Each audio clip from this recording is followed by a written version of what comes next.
The 4th of April, 1945. Thuringia, Central Germany. Private Harold Jensen was 19 years old. From Cedar Rapids, Iowa. He had been in Europe for 91 days. He thought he knew what war smelled like. He was wrong. The Jeep rolled forward along a forest road. Pine trees, soft morning light, birds. It looked like a postcard his mother might have hung on the kitchen wall back home. Then the wind shifted. Harold turned his head. Once. Twice. He looked at the driver. The driver looked back. Neither of them spoke. It wasn't smoke. It wasn't gunpowder. It wasn't the rotting cattle they had passed 2 villages back. It was something else. Something organic, sweet, heavy, sticking to the inside of his nose. The sergeant in the front seat lit a cigarette. His hand shook, just slightly. Harold noticed. They drove another half-mile. The smell got worse. The radio crackled. Someone up ahead was asking for an officer, then asking again, then asking for a chaplain. A chaplain. At 10 in the morning. In an empty forest, Harold's stomach turned. The Jeep slowed. Through the trees, he saw a fence, barbed wire, a wooden tower, a gate hanging open on one hinge. No guards, no dogs, no sound at all. Just that smell. The driver killed the engine. The sergeant stepped out. He took 2 steps toward the gate, stopped, and quietly said one word. Jesus. Harold gripped his rifle. He had been trained to shoot, to dig, to follow orders. Nobody had trained him for what was on the other side of that fence. He didn't know it yet. But this was Ohrdruf, a subcamp of Buchenwald, the first concentration camp the American Army would ever enter. And 1 mile down the road, in a quiet little town with flower boxes in the windows, 6,000 German civilians were finishing their breakfast, drinking coffee, reading the paper, pretending they didn't smell a thing. This is what happened next. Before we continue, make sure you subscribe. We tell the stories about World War II where ordinary men were forced to face extraordinary evil, and the generals who decided what justice would look like. Because what General George S. Patton did at Ohrdruf 8 days later would haunt that little German town for the rest of its existence. The gate was open. That was the first strange thing.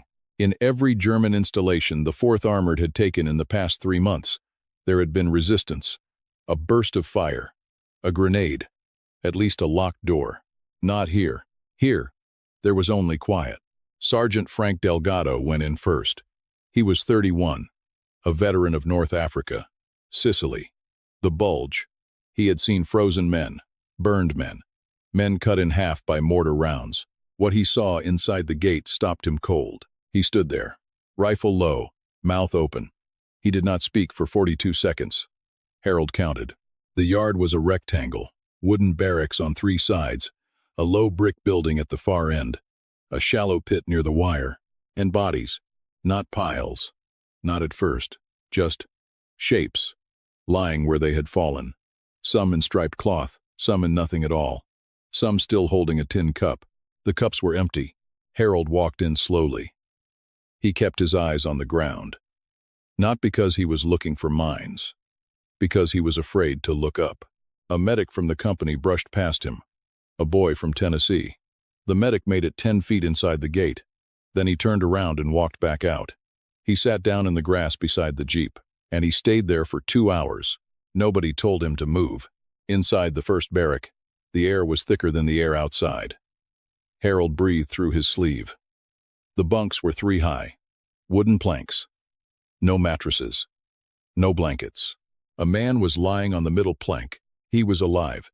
Harold realized this very slowly, because the man weighed perhaps 60 pounds. His eyes were open. They were tracking. They followed Harold across the room. The man did not speak. He did not blink. Harold knelt beside the bunk. He had a chocolate bar in his pocket. Hershey's. He had been saving it. He held it out. The man's hand moved. Just the fingers. Just an inch. Then stopped. Harold understood. The man was too weak to take it. He broke off a piece, placed it gently on the man's lips. Then he turned around, walked outside, found a corner of the yard where nobody could see him, and he was sick into the dirt. Behind him, in the brick building at the end of the yard, Colonel James Whitfield was taking notes. He was a careful man, a staff officer. He recorded everything in pencil, in a small green notebook he kept in his breast pocket. He counted, then he stopped counting. According to Bradley's memoir, when he toured the camp a week later, he wrote, "The smell of death overwhelmed us. But the worst part wasn't the smell. The worst part was what came next." Because as Sergeant Delgado walked back to the gate to radio headquarters, he turned around. He looked at the watchtower. He looked at the brick building. He looked at the road leading back through the trees. And in the distance, through a gap in the pines, he could see the rooftops of a town. Red tiles, white walls, a church steeple. It was less than a mile away. Delgado lowered his rifle, spat into the dirt, and said one sentence that Harold would remember for the rest of his life. They knew. Delgado walked into Ohrdruf at 11:40 inches the morning. He had not eaten. He had not slept properly in 2 days. His uniform smelled like the camp. He noticed everything. The cobblestones were clean, recently swept. A woman in a blue apron was washing a window. Humming, a baker carried a tray of fresh bread across the square. The bread was still steaming. 2 old men sat outside a tavern, drinking, laughing about something. One of them slapped the table. Delgado stopped in the middle of the square. He stood there, rifle slung, just watching. A boy on a bicycle rode past him, looked at his uniform, smiled, waved. Delgado did not wave back. He turned slowly, counted the buildings. The bakery, the butcher, the pharmacy, a flower shop, a school with children's drawings taped to the windows, a church with its bell tower freshly painted, white sheets hung from second-story windows, surrender flags, hastily made, some still creased from the linen closet. Smart town. They had seen which way the war was going. The wind shifted again. Delgado tilted his head. He smelled it. Faint, but unmistakable. The same smell.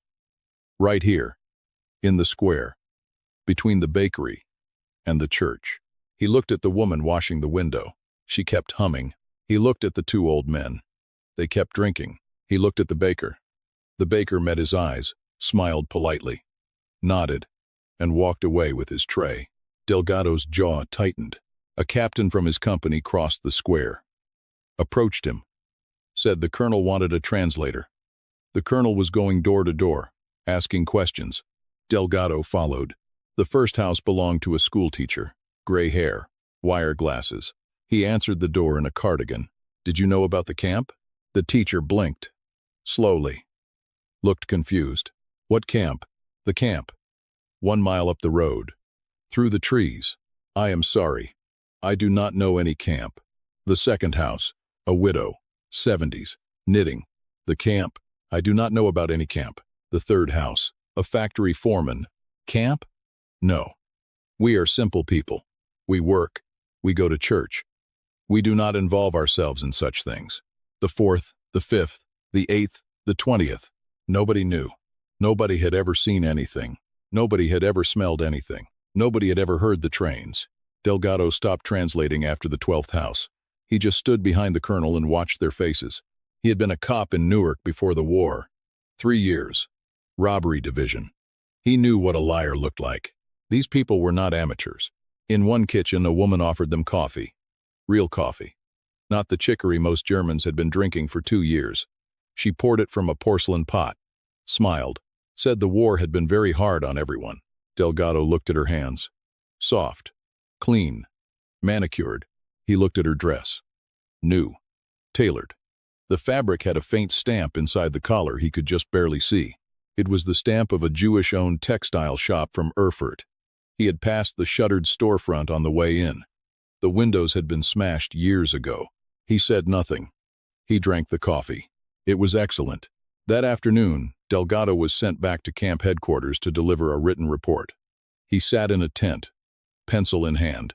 He stared at the paper for 10 minutes. Then he wrote one line at the top of the page. They knew. All of them. Every last one. He folded it, sealed it, handed it to a runner. The runner asked who it was for. Delgado looked up. General Patton. Personal. 8 days later, on April 12th, 3 jeeps would arrive on that same clean cobblestone square, and the war would come home to Ohrdruf, the 12th of April, 1945. 10:45 in the morning. Colonel James Whitfield was riding in the second jeep. The first jeep carried General Eisenhower. Beside him, General Omar Bradley. Quiet. Professional. Both men wore standard field uniforms. The third jeep carried General George S. Patton, Jr. Whitfield had served under Patton for 11 months. He had seen him at Bastogne, at the SAR. He had seen him chew out a major in front of 100 enlisted men until the major wept openly. Whitfield knew the general's faces. The angry face. The theatrical face. The cold face he wore for the press. This morning, on the road to Ohrdruf, Patton wore a face Whitfield had never seen before. It was blank. His eyes were fixed on the horizon. His pearl-handled revolvers sat on his hips. His jaw was set. His hands rested perfectly still on his knees. The convoy slowed at the gate. Eisenhower stepped down first. He paused, adjusted his cap, walked through. Bradley followed. Patton remained in the jeep for a moment. Then he stepped down. His boots hit the dirt with a soft, deliberate sound. Whitfield walked half a pace behind him. Notebook ready, pencil ready. He never opened the notebook. The yard had been cleaned, somewhat, by the soldiers over the past 8 days. But the smell had not gone.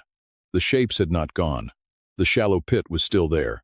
Eisenhower walked the perimeter slowly. He examined each barrack. He spoke to the survivors. He spoke to the medics. He took everything in.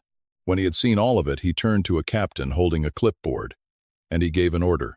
According to Eisenhower's cable to General Marshall, dated 3 days later, he said, "I want every American unit not actually in the front lines to see this place." He paused. Then he said the words that would be printed in newspapers across the world. "We are told the American soldier does not know what he is fighting for. Now, at least, he will know what he is fighting against." Bradley stood beside him, hands behind his back. He said nothing. Patton was not standing with them. Whitfield looked around, found him. The general was 40 feet away, behind the brick building, alone. He was bent forward, one hand against the wall, the other hand on his knee. He was being sick. Whitfield turned his face away immediately. Out of respect, he stood at attention and looked at the sky. He could hear the general. 3 times, then a pause, then a fourth. When Patton came back around the corner, he wiped his mouth with a white handkerchief. He folded it, put it in his pocket, and he did not speak. According to Bradley's own memoir, Patton said quietly to him that day, "I will not look at it again." Patton walked to the center of the yard. He turned in a slow circle. He looked at the bunks. He looked at the pit. He looked at the survivors sitting against the wall, wrapped in army blankets. Then he looked toward the gap in the pines, toward the rooftops of the town. Red tiles, white walls, the church steeple, less than a mile away. Whitfield watched the general's face change. The blank look was gone. What replaced it was something quieter, and colder, and far more dangerous. Patton turned to a major standing by the gate. He spoke. 3 sentences. The major took out his notebook, wrote them down, read them back to confirm, then ran for a jeep. Whitfield did not hear the words, but within the hour, he would. Within the hour, every officer in the 4th Armored Division would. Within 2 hours, the mayor of Ohrdruf would. And by sunset, every single adult living in that quiet little town with the flower boxes and the fresh bread and the clean cobblestones would be walking up this road, on foot, in their Sunday best, whether they wanted to or not. 11:30 in the morning, the major's jeep rolled into the town square at high speed. Brakes squealed on the cobblestones. The 2 old men at the tavern looked up from their drinks. The baker stopped in the doorway. The woman with the blue apron paused her humming. Something was different now. The major stepped down. He was holding a single sheet of paper, folded once. He did not return the smiles. He did not nod. He walked directly to the town hall. He pounded on the door 3 times. The burgomaster answered in his shirt sleeves. Mid-50s, soft hands, a thin mustache. He had the polite, slightly nervous expression of a man who had spent the morning practicing what he would say to the Americans. He started to speak. The major cut him off. "By order of General George S. Patton, Commanding Officer 3rd United States Army, you will assemble every adult resident of this town in this square within 90 minutes. The burgomaster blinked. Every adult? Every adult. Men. Women. Anyone over 18 years of age. No exceptions. For what purpose? The major did not answer that question. He folded the paper, placed it on the desk, turned, and walked back to his jeep. The Burgermeister stood there for several seconds. Then he picked up the paper. Read it again. His hand began to tremble. By 12:45, the square was full. Old men leaning on canes, middle-aged women in dark dresses, shopkeepers, the schoolteacher in his cardigan, the widow with her knitting bag, the factory foreman, the woman who had poured the porcelain coffee. All of them, roughly 1,000 people. They stood in clusters, whispering, looking at the soldiers, looking at the road, looking at each other. The Burgermeister stood on the steps of the town hall, his wife beside him. She held his arm tightly. She was wearing her Sunday hat. At 1 o'clock, 6 American jeeps entered the square.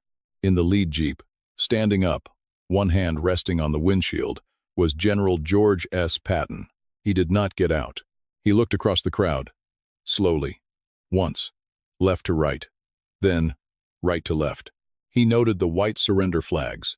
He noted the church. He noted the fresh bread still on a tray in the bakery window. According to multiple eyewitness accounts collected by 3rd Army G5, what he said next was short. He pointed up the road. Toward the trees, you will walk to the camp. All of you, on foot. You will be shown everything. You will look at every body. You will smell every smell. You will not turn away. You will not close your eyes.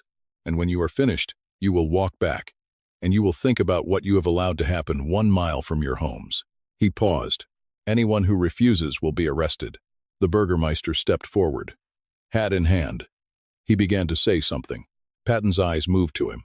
You first, you and your wife. You will lead them. The Burgermeister's mouth opened, then closed. His wife let go of his arm. Patton turned to a captain beside him, gave a small nod. Then he sat down in the jeep. The driver turned the vehicle around, and the general drove away. He did not look back. He had given orders his entire career, to regiments, to divisions, to armies. But according to Patton's own diary entry dated the 15th of April 1945, 3 days after Ohrdruf, he wrote a single line about what he had seen there. It was the most appalling sight imaginable. That was all he ever wrote about it. The march began at 1:15. The Burgermeister and his wife went first, as ordered. Behind them came 1,000 citizens of Ohrdruf, walking up the same road they had pretended did not exist. Toward the smell they had pretended they could not smell. Toward the truth they had spent 12 years refusing to see. The Burgermeister was wearing his good shoes, brown leather, English make. He had bought them in 1,938 inches Frankfurt. He polished them every Sunday evening. They were not made for walking on a forest road. By the 3rd minute, they began to hurt. His wife walked beside him. She was 49 years old. She wore a wool coat over her Sunday dress, a small hat, gloves. She did not speak. She did not look at him. She had not spoken to him since the soldiers left the square. Behind them, the road was a long, slow column of people, 1,000, walking in pairs, walking in silence. The only sounds were footsteps, coughing, the occasional sob from someone in the back. American soldiers walked on either side of the column. They did not shout. They did not point their rifles. They simply walked, slowly, patient, like shepherds. The Burgermeister kept his eyes on the road. He thought about practical things. He thought about the meeting he had canceled for the afternoon. He thought about the soup his wife had been making when the soldiers came. He thought about whether the stove had been turned off. He thought about anything except where he was going. The trees changed. Pine gave way to a thinner forest. The road sloped upward. He had walked this road perhaps 3 times in his entire life. The last time was in 1942. He had been told there was construction work happening in the woods. He had been told not to ask questions. He had not asked questions. He had been a good German. He had filed the paperwork, approved the labor allocations, signed the documents that came across his desk. He had never once visited the site. He had not needed to. He had known. Of course he had known. Everyone had known. The wind shifted. A woman 3 rows behind him began to weep, quietly, into a handkerchief. The Burgermeister kept walking.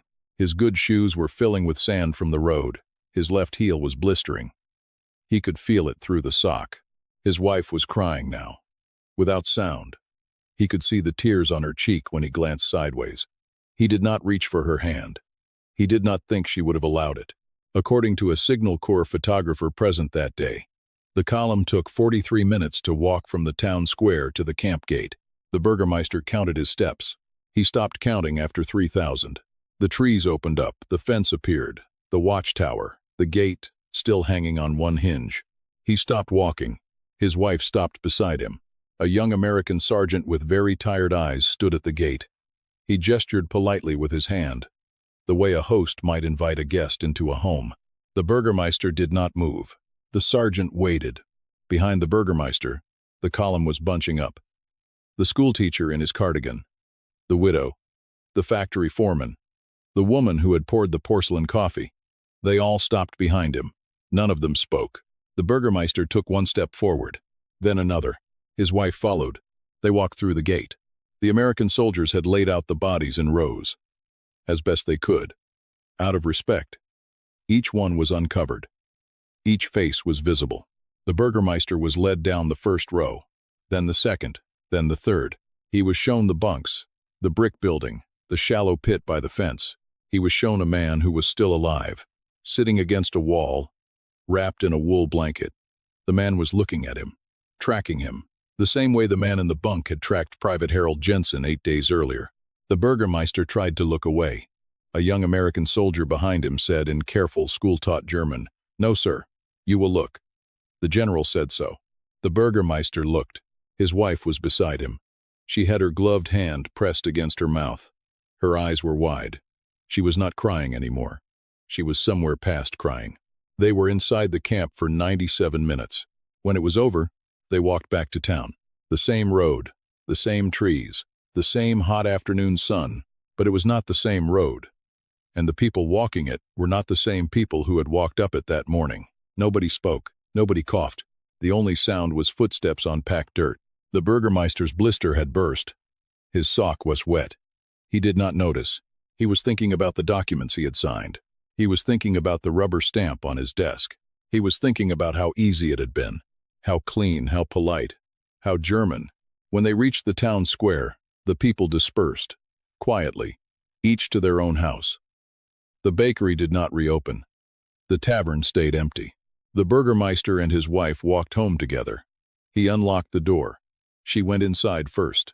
He followed. He closed the door behind him. It was 4:38 in the afternoon. The sun was still up. There was still soup on the stove. The kitchen clock said 7 minutes past 5. The Burgermeister sat at the table. He had not taken off his coat. He had not taken off his shoes. His wife stood at the stove. The soup was cold. She stared at it. Neither of them had eaten since breakfast. She turned off the burner that had been off for hours anyway. A small, automatic gesture. Something to do with her hands. He looked at the wallpaper. Yellow flowers. They had chosen it together in 1936. She had liked the pattern. He had liked the price. He thought about how strange it was that wallpaper outlived so many things. She sat down across from him. They did not look at each other. According to interviews conducted with American soldiers billeted in Ohrdruf that week, the town was unusually quiet that evening. No music from the tavern, no voices in the square, no dogs barking. The American GIs commented on it. One sergeant wrote in a letter home that the silence felt like a held breath. The Burgermeister got up at 6. He walked to his study, closed the door, sat down at his desk. He opened the top drawer. Inside were the things a small-town mayor accumulates over 20 years. A fountain pen, a stack of unpaid invoices, a photograph of his son, who had died at Stalingrad in 1943, a medal from the local rifle club, a folded handkerchief, and underneath everything a stack of carbon copies, the documents he had signed. He took them out, one by one. He spread them across the desk. Labor allocation orders, construction permits, approvals for shipments, requests for additional barracks materials, each one stamped, each one signed in his own careful hand. He looked at his signature, hundreds of times. The same loop, the same flourish, the same name. He read them slowly, each one, in order. He did not weep, he did not tremble, he simply read. When he finished, he stacked the papers neatly, put them back in the drawer, closed it. He took a sheet of clean paper from the top of the desk. He took the fountain pen. He wrote a letter.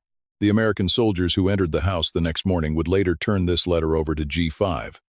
Its exact contents were not preserved in the public record. What was preserved was the testimony of the soldiers, the photographs taken at the scene, and the brief notation in the 3rd Army after-action report. He folded the letter, placed it in the center of the desk, weighed it down with the metal from the rifle club. He stood up, walked to the window, pulled the curtains closed. Then he walked back to the kitchen. His wife was still at the table. He did not speak to her. He did not need to. They had been married for 26 years. She stood up, smoothed her dress, took off her gloves and placed them neatly on the table. They walked upstairs together. The American soldiers found them the next morning. Private Harold Jensen was one of the 2 men sent to the house. He had been pulled from his unit because he was the youngest, and his commanding officer thought he should see what came of all this. He stood in the doorway of the upstairs bedroom for a long time. He did not go in. He simply turned around, walked downstairs, walked outside, and sat on the front step. He stayed there until his sergeant came to get him. The sergeant was Frank Delgado. Delgado looked into the house, took it in, took out a cigarette, lit it, took one slow drag. Then he sat down on the step beside Harold. Neither of them spoke for a long time. Finally, Harold said, "He was the mayor." Delgado nodded. "He signed papers," Harold said. Delgado nodded again. His wife didn't sign anything. Delgado looked at him, at his very young face, at his Iowa cheekbones, at the dirt still on his uniform from 8 days earlier. "No," Delgado said quietly. "She didn't have to. She just had to not ask." He looked down the street, at the bakery, at the church, at the school with the children's drawings still taped to the windows. He took another drag of the cigarette. "That's the part nobody wants to talk about, kid. It wasn't just the ones who signed. It was the ones who watched them sign and said nothing. The ones who smelled the smoke and locked the window. The ones who walked past the trains and looked the other way." Harold stared at his hands. "Then how do you punish that?" he asked. Delgado was quiet for a long moment. Then he said, "You don't. You make them look. That's all you can do. You make them look, and you hope they remember." A jeep pulled up in front of the house. A captain stepped down, walked over, asked for a report. Delgado stood up, saluted, began to speak. Harold remained on the step. He looked up at the second-floor window. The curtains were still closed. The footage exists. You can watch it today if you want to. 12 minutes. Black and white. No sound except a thin, soft hiss from the original reel. It shows the Burgermeister walking up the road, his wife beside him, 1,000 citizens of Ohrdruf behind him. It shows them entering the gate. It shows their faces. It exists because Dwight D. Eisenhower ordered it to exist. According to Eisenhower's own memoir, Crusade in Europe, he gave 3 specific orders the day he stood at Ohrdruf. First, he ordered every nearby American unit not in active combat to come and see the camp with their own eyes. Second, he ordered Signal Corps photographers to document everything. Every barrack, every body, every face of every German civilian forced to walk through it. Third, and this is the order that mattered most, he ordered the film to be sent home, to American newsreels, to British cinemas, to the world. He did this because he was a careful man, a historian by temperament, and he understood something the rest of us are only beginning to understand now. 80 years later, he said it in a cable to General Marshall, dated the 15th of April, 1945. The visual evidence and the verbal testimony of starvation, cruelty, and bestiality were so overpowering that I felt it my duty to be in a position thereafter to testify at first hand about these things, in case there ever grew up at home the belief or assumption that the stories of Nazi brutality were just propaganda. He was thinking about people who would, one day, deny it ever happened. He was right to think about them. The town of Ohrdruf survived the war. The bakery reopened. The church held services again. The school taught its children. The flower boxes were eventually refilled with geraniums. The Burgermeister was replaced by a new mayor, appointed by the American military government. A man chosen from a list of citizens who had verifiably opposed the Reich. Life moved on, as it always does, but the road through the trees is still there. The fence is gone. The watchtower is gone. The brick building is gone. Where the camp once stood, there is now a memorial. Simple. Stone. With a small inscription. Visitors come, mostly school children, mostly quiet. And the question Patton asked that day, by his actions and not by his words, still hangs in the German air. What do you do with 1,000 people who did not pull a trigger, who did not sign a death warrant, who did not strike a single blow, who simply lived 1 mile away and smelled the smoke and said nothing? Patton's answer was not to put them on trial. He could have. He had the power. He had the moral authority. He had the precedent. His answer was simpler and stranger, and in some ways harder. He made them look. He made them walk up that road in their Sunday clothes. He made them see every face. He made them stand in the smell. He made them carry that memory home with them, and he made them sit with it for the rest of their lives. That was the sentence. For the Burgermeister, the sentence was unbearable. For the others, the ones who walked back to the town square that afternoon and unlocked their front doors and went on with their lives, the sentence was something they had to live with every time they passed the bakery, every time they heard a train, every time their grandchildren asked them what they did during the war. Private Harold Jensen went home to Cedar Rapids, Iowa, in November 1945. He worked as an insurance adjuster for 41 years. He almost never spoke about what he had seen at Ohrdruf. When he was 83, his granddaughter interviewed him for a high school history project. He answered her questions for 6 minutes. Then he asked her to turn off the recorder. Sergeant Frank Delgado returned to Newark. He did not go back to the police department. He worked the docks for the rest of his life. He drank too much. He died in 1971. General George S. Patton died on the 21st of December 1945, 8 months after Ohrdruf, from injuries sustained in a car accident in occupied Germany. He never wrote about Ohrdruf again. He had said all he was going to say about it in one line in his diary. It was the most appalling sight imaginable. Eisenhower outlived them all. He became president. He gave many speeches. He shaped a generation, and until the day he died, he kept a folder in his office desk containing the photographs from that day in April 1945. He looked at them every year on the anniversary. He said it was a duty he owed. So here's the question. If you had been the general that day, standing at that gate, looking at those bodies, knowing that the town 1 mile down the road had fresh bread in its windows and white sheets hanging from its rafters, what would you have done? Would you have done what Patton did? Would you have done less? Would you have done more? And here is the harder question, the one that does not let any of us off the hook. If you had been one of the people in that town, if you had grown up there, if you had a family, if you had a job, if you had a stamp on your desk, if you smelled the smoke every morning when you opened the window, would you have asked questions? Would you have walked up the road? Would you have been brave enough to look before someone like General Patton arrived and made you? Let us know in the comments below. And remember the road through the trees, because it is still there, and so is the question.